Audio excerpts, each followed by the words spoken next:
First of all then, Danny, what are your final reflections on that win against Barnet in midweek? Really, really positive night at the office. I thought it was a different type of performance, and I think it sums up why we are where we are in the table, because we've been able to adapt this year. Obviously, you know, we do play a certain way. We like to play the 4-2-3-1 most times, but the gaffer has shown that he can adapt, and as a staff and the players can adapt to different ways against different opposition. We knew how they would, well, we didn't know how they played, but we were pretty sure how they were going to set up and play against us. And it was important that we were solid to deal with that. I thought it was a really good away performance, whilst having the glimpses of the good play that the team's been renowned for this season. But yeah, there's a real grit, wasn't there, defending our box and blocking up the channels where, you know, Barnet wanted to run through. So yeah, it makes the league table even better than it was before, if that was possible. And you know, but now that's been put to bed, because we've got to go to Dorking and make sure that hard night's work doesn't go to waste. The way that you've adapted this season, and you've been quite flexible throughout, is that something that you sort of pinpointed at the start of the season, that you wanted to be a bit more like that this season? Yeah, I don't think the manager ever likes to really move away from his principles, which I don't think we have.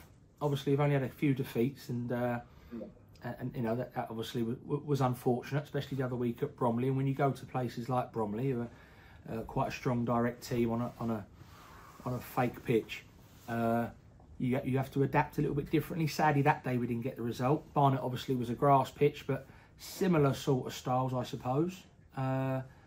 And so you have to adapt to everything. You know, if you look at last year, Wrexham won the league, and they had a long throw and two up front, a very strong, good team. Notts County went up, who were probably very far on the other end of the spectrum, how they want to play. And we're perhaps maybe somewhere in the middle. Maybe, I don't know. Maybe a bit of a hybrid. But I think that what we have done this year is that we've met challenges face on. We've dealt with every type of opposition. And like the gaffer says, the games we have lost, you shake hands and say, well done to the opposition. But more times than not, whether we've adapted to a different style or just maintain what we like to do, however you want to look at it, we've got a lot of positive results. And going to Dorking tomorrow, yes, they're second from bottom, but they win a lot of games, or they've won the most games from the little pack down there. Another AstroTurf pitch. It's going to be a tough game.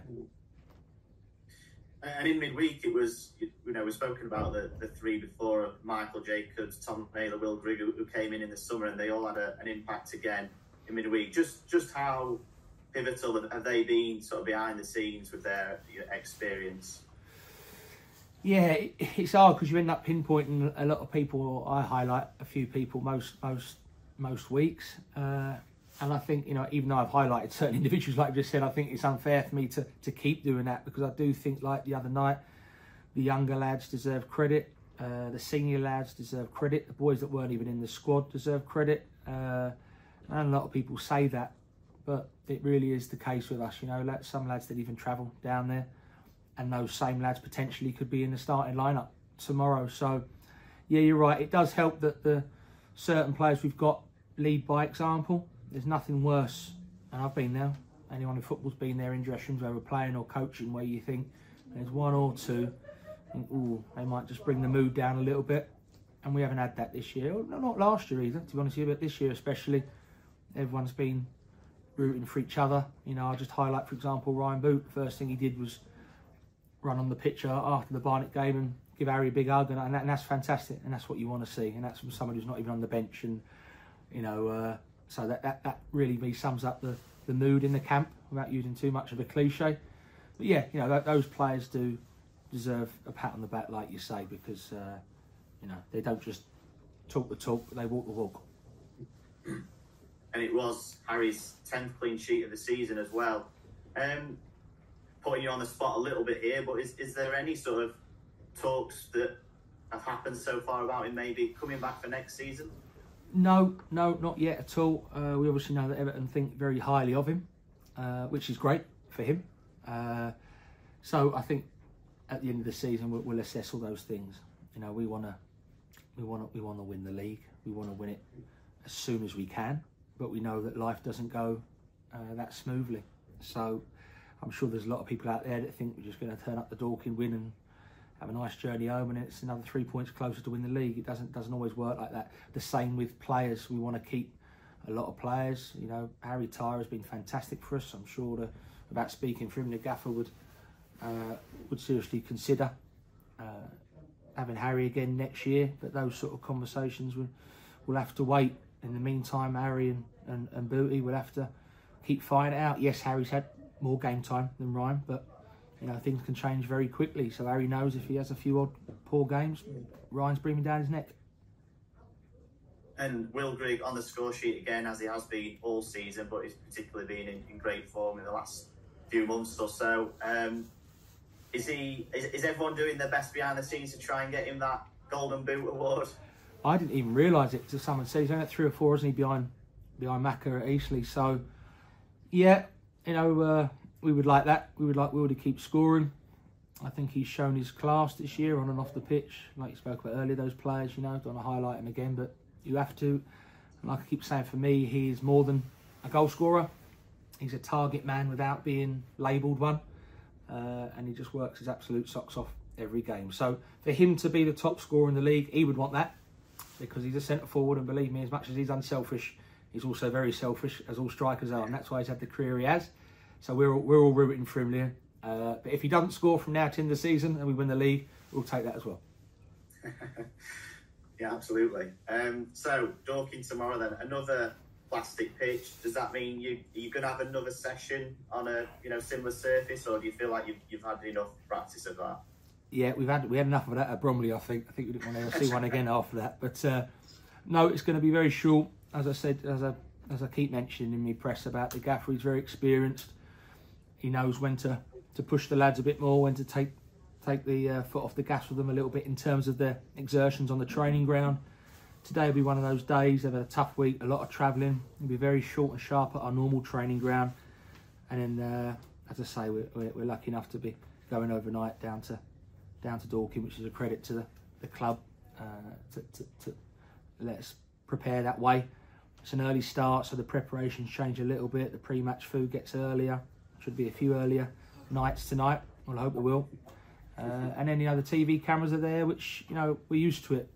All clubs in this league now are used to it because of the coverage from TNT, but that obviously always brings a little bit of spice, obviously, and a bit of excitement for the players to be on TV. That's how it is for everyone at any level. So there's a lot of things to look forward to tomorrow, but we can only enjoy the day if we turn up and play well and get the win. Yeah, they're struggling down there at the minute. What can we expect from them?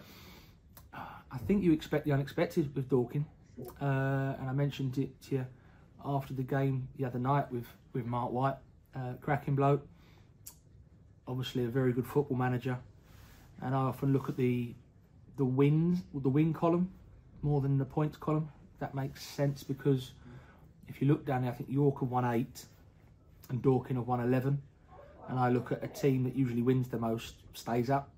So they've got a couple of games in hand. They've won the most games, that little pat down there, so that all bodes well for them.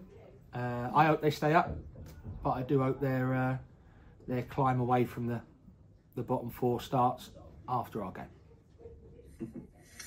Is there any update on a time frame for Ryan Colclough then? Yeah, I think, if I'm honest with you, I think if it was a grass pitch, he might be involved. And it's only because of this type of injury it has. It's been proven that on that sort of surface to come back, it's much easier to roll it, just because your body's not used to it. So, for example, Bromley players, Dorking players, they train on it, so their bodies become used to it, used to the impact of the 4G. Lads like ourselves and all the other teams, because you train on grass, there is a big difference. So it'd be foolish really to throw Ryan in on that pitch when we've waited this long. Obviously James Berry's back now, full fitness, so he's in contention to be in the squad again. But Ryan, I would think, will definitely be involved or be available for selection for Fylde. Oh. And how's Miguel Freckleton and Jeff King getting on as well? Yeah, Kingy's back. He's been trained fully this week. He'll be travelling with the squad, so we'll wait and see if he's involved. Frex, like I said to you, it's the same injury. He's been at Sheffield United. He came the other day into training and said hello to everyone. He's a little bit down because he wanted to play, didn't he? He was playing a big part for us, and he has played a big part for us. So Whether or not we see him again, we'll wait and see. Hopefully we do, but if not, he's played a massive part in our successes so far. Thanks for your time, Danny. Good luck tomorrow. No problem. Thanks, Liam. Thank you.